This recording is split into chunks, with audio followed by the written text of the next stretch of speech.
Fuck! Ah, shit, my phone fell. The worst school trip deaths ever, you feel me? Sewol Ferry disaster. On April 16, 2014, disaster. students from Danwon High School in South Korea boarded the Sewol Ferry for a class trip to Jeju Island. There were 476 people. The ants got to them, ain't it? A nigga barrel. Nigga barrel fucked their ass up. My fault. On board. Most were teenagers. They wore their school uniforms and carried backpacks. Some had cameras.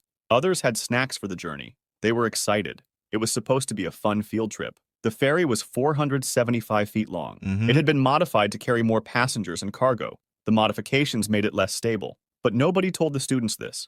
Around 8:48 a.m., the ferry was sailing through the Yellow Sea. The water was calm. Students were in the common areas. Some were eating breakfast. Others were taking selfies and posting on social media. A few were still sleeping in their cabins below deck.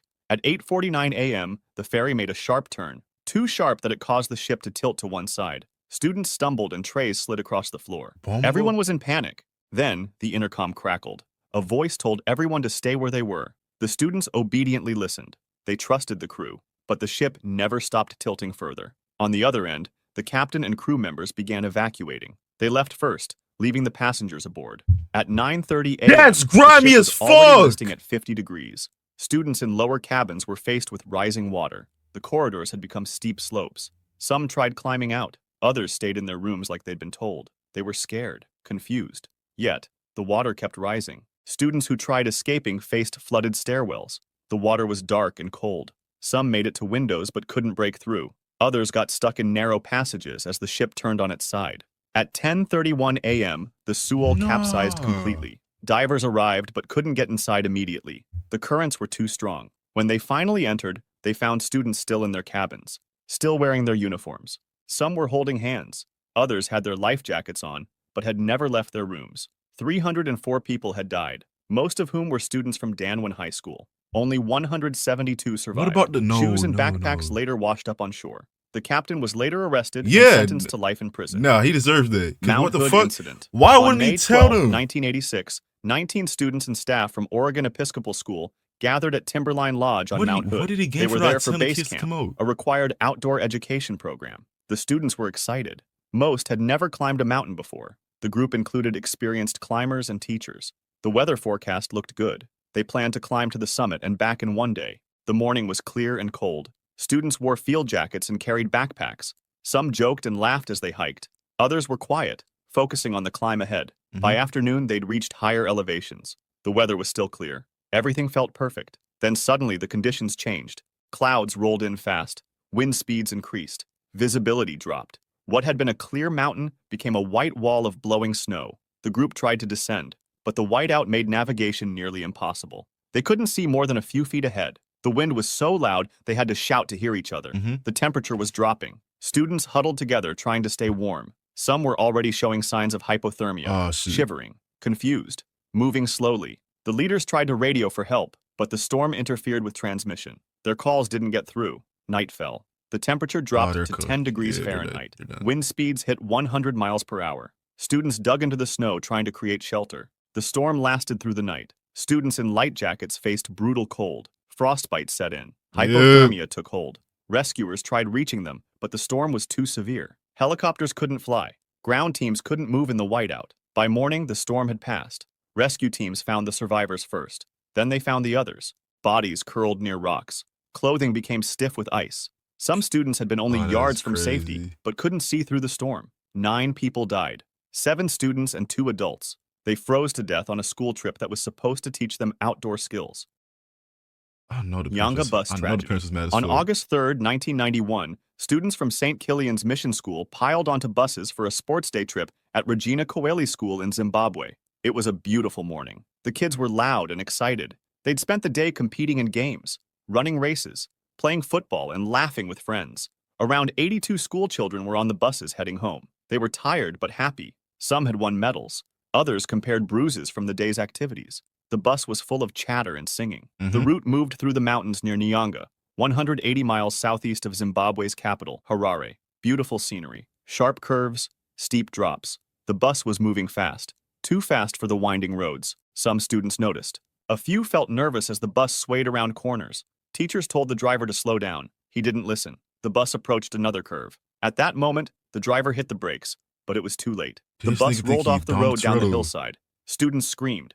Bodies tumbled inside. Windows shattered. When it finally stopped, the wreckage was catastrophic. The Oh. bus had been torn apart. Bodies were scattered across the slope. Sports equipment lay everywhere. Survivors crawled out. Some were in shock. Others screamed for help. The smell of petrol filled the air. A few students tried helping their friends but couldn't move them. Too much blood. Too many injuries. Rescue took hours. The crash site was a remote rural valley. There were limited emergency services. The accident claimed the lives of 89 people. 82 were school children. Kids who'd been celebrating just hours Nigga, earlier are now gone because a driver wouldn't slow down. Alton Bus Incident. On That's September crazy. 21st, 1989, students in Alton, Texas boarded their school bus in the morning. It was a regular day. Junior and senior high school students heading to class. 81 students were on board. The bus traveled along Highway 336. The driver was familiar with the route. A few moments later, something tragic happened.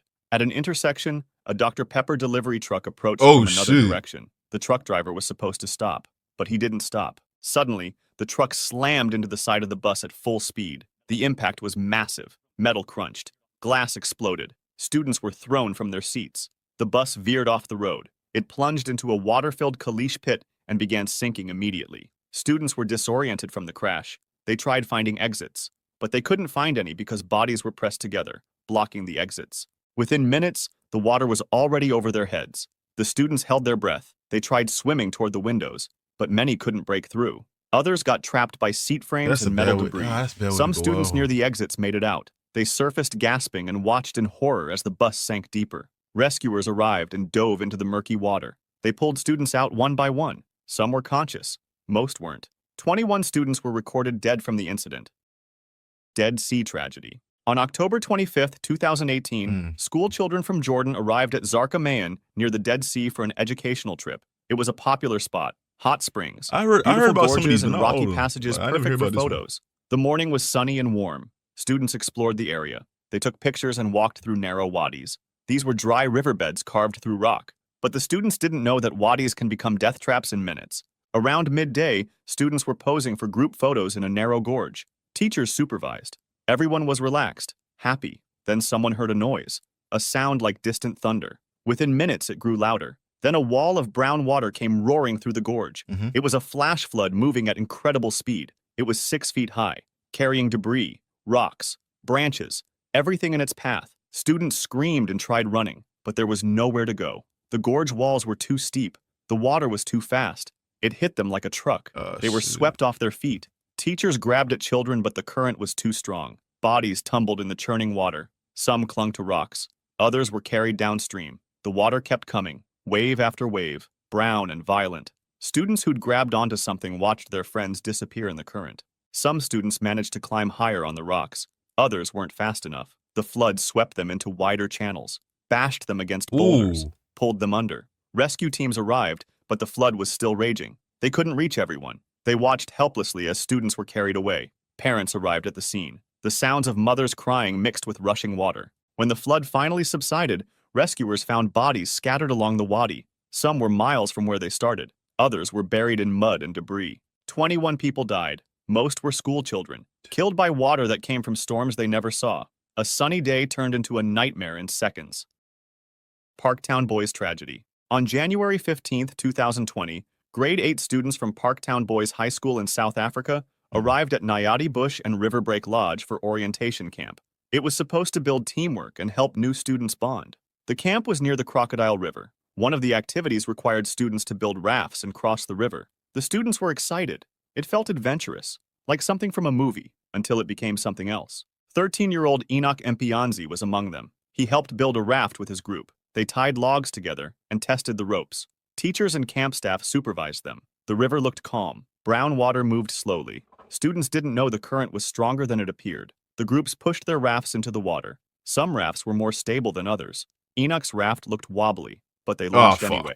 The raft made it a few meters from shore. Then it started tipping. Students tried balancing, but the raft flipped. At that moment, they fell into the brown water. Most of them surfaced quickly, grabbed onto logs, and started swimming. Teachers on the bank shouted instructions, but Enoch didn't surface. Students looked around for him. called his name. Nothing. No. The water was too dark to see below the surface. They started searching. Students on the bank watched in growing panic. Where was Enoch? Rescue efforts began, but they were slow. The camp didn't have proper emergency procedures. No lifeguards, no immediate rescue What the equipment. fuck? Minutes passed, then an hour. Other students were pulled from the Man, so water, y'all doing but this not for Enoch. His no classmates stood proper on the bank procedure? wrapped in towels, shivering, crying. They'd just watched their friend disappear. The next day, his body was found. Downstream. He'd drowned. He wasn't wearing a life jacket. Kerala bus incident. On October 5th, 2022, No, that's crazy. students from Kerala, India Not boarded having a proper private procedure, tourist bus for a not having school that outing. sounds insane. It was late evening. Most students were tired from the day's activities. Some slept in their seats. Others talked quietly. The bus traveled along a highway heading home. The driver was going fast, much faster than safe. He was trying to overtake another vehicle. Ahead was a state transport bus, but the driver didn't see it until it was too late. He slammed on the brakes. The bus skidded, but the speed was too high. The tourist bus crashed into the state bus at high speed. The impact was catastrophic. The front of the bus crumpled. Students were thrown forward and the bus rolled onto its side. Inside was chaos. Oh! Students who'd been sleeping woke up to pain and screaming. Others couldn't move. They were trapped by twisted metal and overturned seats. Those who could move tried helping others, but some students weren't responding. Blood covered the floor. The smell of fuel filled the air. Emergency services arrived. They cut through metal to reach trapped students, pulled bodies from the wreckage. Some students were conscious. Others weren't breathing. Parents rushed to hospitals. Corridors filled with crying families. Doctors worked on student after student. Some survived with injuries. Others didn't make it. Eventually, 9 people died, 5 of whom were students. Uasin Gishu incident. On October 28, 2023, primary school pupils from Abmaj Primary School in Kenya arrived at a man-made dam in Uasin Gishu County for a school outing. It was supposed to be an educational trip in preparation for an examination. The children were young and excited. The dam was a popular local spot, perfect for small boat rides and nature lessons. The teachers had organized canoe trips across the water. The children gathered at the water's edge. They wore their school uniforms. Some carried lunches their parents had packed. They talked excitedly about getting in the boats. Most had never been in a canoe before. The boats were small and made with simple wooden craft and rafts. They climbed in groups, too many in each boat.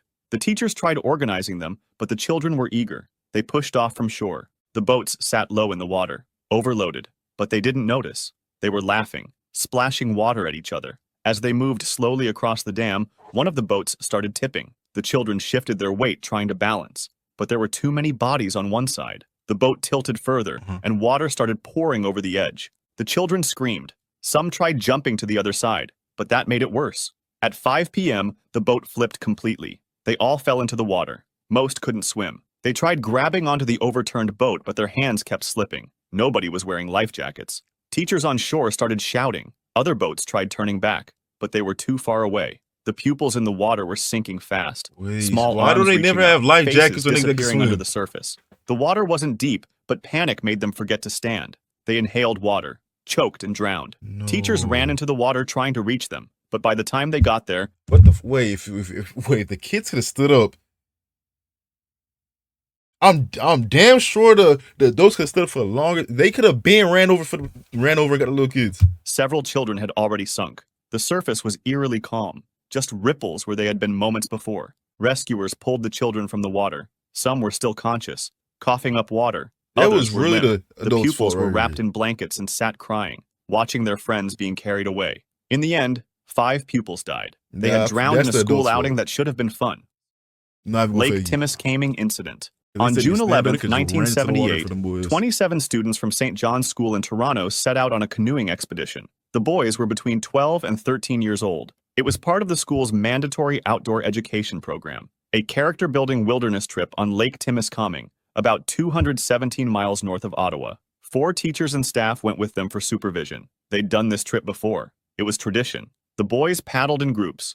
Multiple canoes spread across the lake. The water was calm at first. The boys were in good spirits. Some sang songs.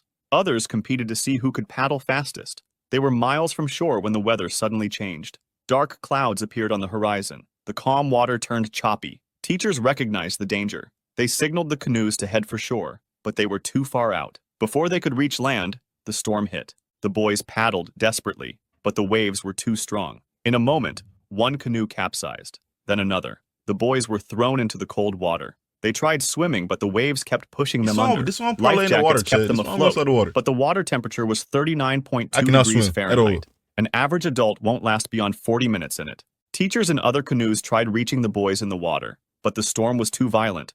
Their own canoes were taking on water. Some started capsizing too. The storm lasted for hours. By the time it passed, rescue boats found survivors clinging to overturned canoes, shivering violently in shock. Others floated face down in life jackets. Oh, shit. Their bodies had given up fighting the cold. 13 people died, 12 boys and 1 teacher. They drowned and died from hypothermia on a school trip that was supposed to build character. The lake took them one by one while their classmates watched helplessly.